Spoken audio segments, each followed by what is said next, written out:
Chaos and confusion on the campus of Ohio State University this morning after an attack on students. Police killed the suspect, but at least 9 others are injured.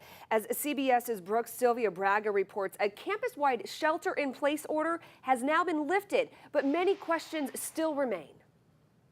Officials identified the suspect as Abdul Ali Artan. He was an 18-year-old student at the school. A woman rescued from a house fire this morning in Fort Wayne is still in a hospital tonight. She was last listed in critical condition, but people who know her told me today she's a fighter and they're praying she'll pull through. It was just chaos out here. A street full of fire trucks and flashing lights. You thought it was your house at first? At first I did. I was flying down the alley to try to find out if it was mine because you couldn't get through. Everything was blocked off. 9:34 this morning, a call to 911 from the elderly woman who lives at 1424 St. Mary's Avenue. A fire inside her house. Fire officials say it sounded like she had already inhaled some smoke. She was inside, and judging from the conditions, yes. The heat, the smoke, the gases, all of it combines for a very toxic environment. Within 3 minutes of arriving on the scene, firefighters found the woman near the back door. The initial efforts were for the rescue, so we put the fire on the back burner, so to speak, take care of the patient, and then concentrate on fire efforts. So the initial crews were focused on rescue. The fire was in the front family room. Now the house is condemned. The owner of the home says the woman rescued is probably in her 70s and has lived there about 3 years. She and a neighbor say the woman is feisty and a fighter. Very kind lady. My kids and I always kept tabs on her, make sure she was safe. Very, very nice lady. I pray she's safe. I heard on the news she was critical, so I'm praying for her. The woman's dog also rescued. It had to be given oxygen at the scene and should be okay. The fire was ruled accidental, but the cause is still under investigation. The man accused of killing 3 men in a house on Lewis Street earlier this year is going to head back to trial for a second time. The first trial against Artavius Richards ended with a hung jury earlier this month. News Channel 15's Holly Campbell talked to Richards' attorney today, and she joins us live in the newsroom. Holly, what do they plan differently for the second trial now? Richmond State Police. A very rainy and cold day today, but November should be ending on a warmer note. It certainly should be, or at least we hope so. Let's check in here with Hannah right now. How's it looking out there, Hannah? Is this like a take a good with the bad type thing? Yeah, a little rain, of both. but warm. Well, we are still watching rain. It's not. A suspicious death on Thanksgiving is now ruled a suicide. The Allen County coroner made that determination today. Police say when they got to the 3900 block of Lily Street last Thursday, they found a man suffering from a gunshot wound. A woman had called police saying she walked into the house and found the man. Thank you, Hannah. If you'd like to pay your respects to legendary Comets broadcaster Bob Chase, tomorrow is his visitation. From 2 to 8, you'll have a chance to say goodbye to Chase. His visitation is taking place on the ice rink at the Coliseum. Chase died early Thanksgiving morning. He was the voice of the Comets for 63 seasons. Bob Chase was 90 years old. For the Tom Henry. It was a big celebration at Concordia Lutheran High School today. A pep rally honored the football team's state championship win. The Cadets beat Lawrenceburg 56-14 for its first state title in football. Quarterback Peter Morrison set a new 3A record for most passing yards and a new all-time record for throwing 6 touchdowns. Congrats to them.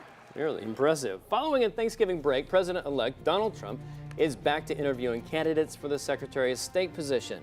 Plus, a judge makes a decision he calls unwise regarding the man accused of killing 9 people inside a South Carolina church. What that decision was and why he says he had to make it when First at 5 returns. A federal judge says the man accused of killing 9 parishioners at a South Carolina church can act as his own attorney. The judge said Dylan Roof's decision is, quote, unwise, but he had no choice under the U.S. Constitution. After the decision was made, Roof questioned potential jurors. He objected to one of them because the juror made a comment saying the crime was perhaps worse than others because it happened in a church. The trial is expected to last into January with a break over Christmas. New at 6, the Allen County Fort Wayne Capital Improvement Board is hiring a group of consultants to take a closer look at a possible downtown arena. They're going to examine the financial and the legal aspects. The board approved. Funeral arrangements are set for a legendary Fort Wayne broadcaster. Bob Chase died Thursday at the age of 90. He came to Fort Wayne in 1953 for a job at WoWo. From there, he became the voice of Comets hockey, a position he held for more than 6 decades. A public visitation is scheduled for tomorrow from 2 to 8 at the ice rink at the War Memorial Coliseum. All other services are private. An absolute legend. He Just a is. legend He is. in hockey, in minor league hockey especially. Wow, a lot of people will be attending that, I imagine. Yes, missed by many, both here and across the country. He Yeah. really just made a huge impact, like you said, in the world of hockey and in the world of Fort Wayne. And it's great to see that. Yep, Sad yep. to see him go. As far as the weather goes, we have some rain coming through, huh? We Strong. do. Seatbelts are meant to protect us in car crashes, but for some drivers, they can be harmful. Drivers 85 and older are more likely to be hurt in a crash. Chest injuries are the most common, and it's linked to seatbelts. As CBS's Chris Van Cleve reports, researchers at Ohio State University are learning why one-size seatbelts don't fit all. Good evening, everybody. I'm Brett Thomas. And I'm Alyssa Ivinson in for Heather tonight. We have a lot of news to get to tonight, but we want to start with the developing weather situation. A big system could dump some heavy rain and bring strong winds to Fort Wayne this evening. And meteorologist Hannah Strong is in for Nicholas this evening. She's tracking it all from the live Doppler 15 Fury Weather Center. So how's it looking out there, Hannah? Well, it's looking exactly like what we've seen for the past several minutes.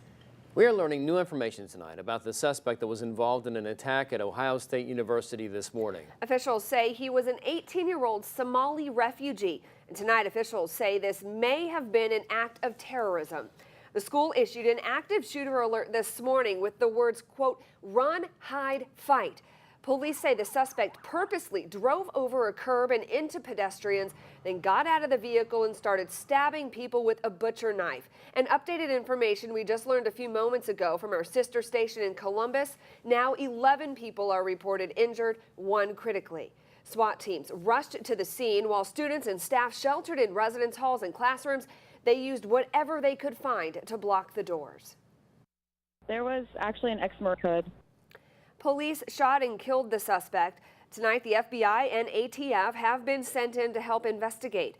Much more on this story coming up on the CBS Evening News with Scott Pelley. We're following. Then cold to end the week. Highs only around 40. Hey, inconsistent just means you make everybody happy, right? That is true. That's what I keep telling people. I can make you all happy this week. Thank you, Anna. They're all happy in Concordia, though. All the folks in maroon at Lucas Oil Stadium were pretty darn happy on Saturday night. That's because Evening so you can track the rain at home. Rain boots and an umbrella. There you go. We'll be prepared. See you back here at 6 o'clock.